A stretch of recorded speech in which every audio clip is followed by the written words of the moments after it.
प्रश्न किया, हे प्रभु, मैंने भोग बहुत भोगे, परंतु ये इंद्रियां कभी तृप्त नहीं होती, कभी शांत नहीं होती।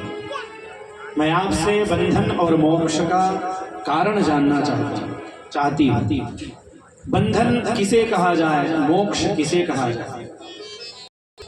हमें जीवन भर यही लगता है कि संसार के लोगों ने हमें बांध रखा, बल्कि होता उल्टा है। हम स्वयं और बहाने दूसरे के ऊपर देते। मन एव मनुष्याणाम कारणम बंध मोक्षयोः। हमारे बंधन और मोक्ष का एकमात्र कारण हमारा मन है। यही बात श्रीमद् भगवद गीता में अर्जुन ने भगवान श्री कृष्ण से पूछा, चंचलम ही मनः कृष्ण प्रमाथि बलवदृढ़म्। हे कृष्ण, यह मन हमारा अत्यंत चंचल है, इसे वश में कैसे करें?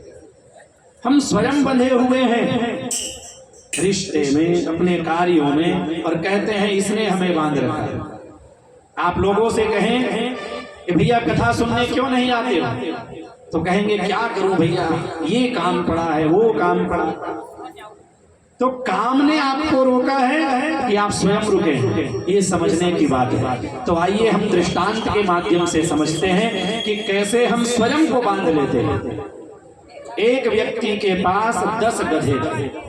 ये दृष्टांत है, बड़े भाव से श्रवण करिए।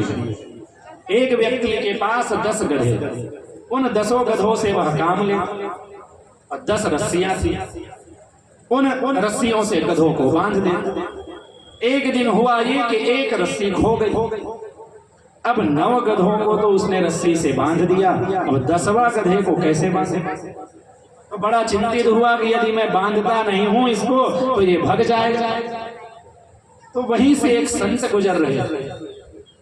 उस संत ने इसके इस कार्य को देखा, चिंतित जो था, तो संत ने कहा, अरे भैया वो गधा है, उसे कौन सा पता, उसे क्या पता कि उसे बांधा जा रहा है कि खोला जा रहा है। जैसे अन्य गधों को रस्सी से बांधे, वैसे झूठ मूठ का रस्सी बांध रहा हूं, ऐसा कर दो।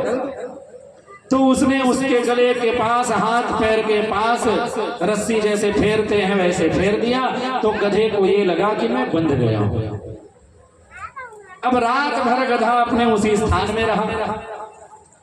सुबह जब कार्य का समय आया तो 9 गधों को उस मालिक ने छोड़ दिया। अब 10वें गधे को उसने बांधा ही नहीं था, तो उसने छोड़ा नहीं। तो 9 गधे तो अपने कार्य में लग गए। वो 10वां जिसको झूठ मूठ बांधा गया था, वो टसका मस नहीं हो रहा, वही खड़ी। अब उसको बार बार धक्का दे रहा है, डंडे से मार रहा है, तब भी वो गधा हट नहीं रहा। अब वो गधे का मालिक परेशान कि क्या हो गया, क्यों आगे नहीं बढ़ रहा है? चिंतित हुआ, वो संत के पास गया दौड़ के और निवेदन किया, प्रभु आपने कैसा उपाय बता दिया, मेरा गधा तो अड़ गया है, आगे ही नहीं बढ़ रहा। तो संत ने कहा, भैया कल तुमने उसको बांधा था ना, तो आज खोलना भी तो पड़ेगा। तो वहां से वापस आके खोलने की तरह जब हाथ को फेरा, तब जाके गधा आगे बढ़ता है। यही स्थिति हमारी। हम स्वयं उन कार्यों में बंधे हुए हैं और बहाना उन कार्यों का देते।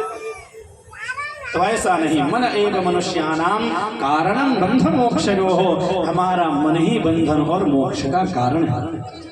हे माते, जब तक मन जीत्यो नहीं, तेरी सभा जीत नहीं हुई।